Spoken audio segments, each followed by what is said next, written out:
আরে দাঁড়া, আমার পথ ছাড়েন। আরে দাঁড়া না, তোমার সাথে আমার জরুরি কথা আছে।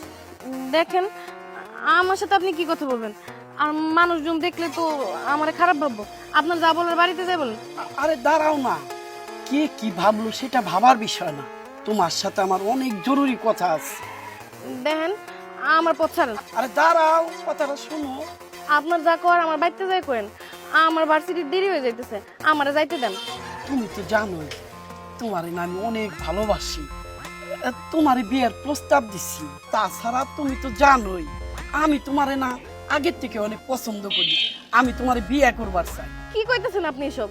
আমার বিয়ে করবেন মানে? আর আপনার তো ঘরে বউ আছে, একটা পোলা আছে, আমি কেন আপনার বিয়ে করবো? আর আমার এখন বিয়ের সময় হয় নাই, আমি মেডিকেলে পড়তেছি, আমার এখন পড়ার সময়, আর পড়ার অনেক চাপ। আপনি এসব কথা কইেন না। আমার বাপটা কৃষক, আমার বাপের অনেক বড় স্বপ্ন যে আমি বড় ডাক্তার হবো, পড়ালেখা শিখা। আপনি এর মধ্যে কোনো ঝামেলা করেন না, আমার যাইতে দেন। আর রাখো তো তোমার লেখাপড়া, লেখাপড়া কইরে কি করবা?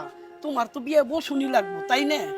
তার চাইতে কইছিলাম আমার সাথে বিয়ে বসো, তোমার আর কষ্ট করে লেখাপড়া করতে হবো না, যা খরচ সব আমি চালামু। তোমার বাপে কৃষক, তোমার এই লেখাপড়া করে ডাক্তার বানাইবো, এত টাকা পাইবো কই? আচ্ছা, আপনার কি লজ্জা লাগে না? আপনার একটা পোলা থাকতে আপনি আমার মতো একটা মেয়ের বিয়ে করতে চান? আমার ডিস্টার্ব করে না তো, সবাই আমার রাস্তা ছাড়েন। আরে দাঁড়াও, এত রাগ করতেছো কি? আমার একটা বউ মরছে, তাই কি হয়েছে?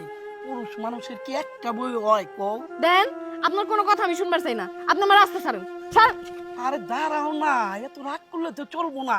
তুমি আমার ঘরে রাজরানী হয়ে থাকবা, আমার টাকা পয়সা সয় সম্পত্তি কোনো কিছুর অভাব নাই।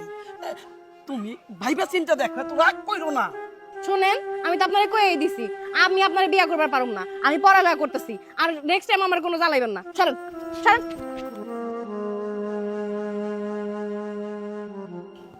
আসসালামু আলাইকুম চাচা। ওয়ালাইকুম সালাম। ভালো আছেন চাচা? হ্যাঁ, আল্লাহ রাখছে ভালো। চাচা, টাকা তো আনছে না, অনেক দিন হইল, টাকা কটা তো আমার লাগবে। বাবা রে, আমার তো হাতে পাতে খাটা হয়ে গেছে। চাচা 6 মাস হয়ে গেল, টাকা কটা আনছে, আমারও তো টাকার দরকার আছে নাকি? তিনটা মেয়ের লেখাপড়া শিখিবার লাগছে, এদিকে বাড়ির খরচ, এখন আমার হাত পাত খাটা হয়ে গেছে, আমার এখন টাকা পয়সা নাই। কিছু জায়গায় কিছু শস্য বুনছি, এখন ওগুলো উঠলে সে কটা পয়সার মুখ দেহ মানে এমনি আমার সংসার চলতেছে না, হাতে পাতে টাকা নাই। অল্প একটু জায়গা ছিল, ওখানে শস্য বুনছি, ওই জায়গা থেকে একটু শস্য বেচা কিনে সব টাকা তো আর দেওয়া পারব না, আমি কিছু টাকা আপনার দিয়ে দেবো। বুঝবার পারছি চাচা, আপনার খুব অভাব, তো টাকা আপনার ফেরত দিতে হইব না কাকা। আমার কাছে একটা উপায় আছে। উপায় আছে মানে? আমি তো কিছু বুঝতেছি না, উপায়টা আবার কি? চাচা, আপনি তো জানেনই আমার বউটা কিছুদিন আগে মারা গেছে।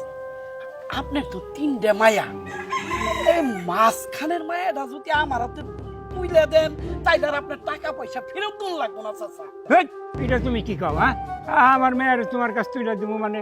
কয়েকদিন আগে তোমার বউ মরে গেছে, তোমার একটা পোলা আছে, আর তোমার কাছে আমার মেয়ের বিয়ে দিব? আমার মেয়ে লেখাপড়া শিখতেছে, আমি কষ্ট করে ওর লেখাপড়া শিখাইতেছি, ওর একটা ভবিষ্যৎ আছে না, ও লেখাপড়া শিখাটা অবিচার হইব, আর আমি তোমার কাছে মেয়ে বিয়ে দিব না? হ্যাঁ, আমার যত টাকা তুমি পাইবে আমি সব টাকা তোমার পরিশোধ করে দিব, তাও আমার মেয়ে তোমার কাছে বিয়ে দিব না, মনে রাখো। মেয়ে অফিসার হইব, মেয়েরে ব্যারিস্টার বানাইব, আমিও দেখে নিব।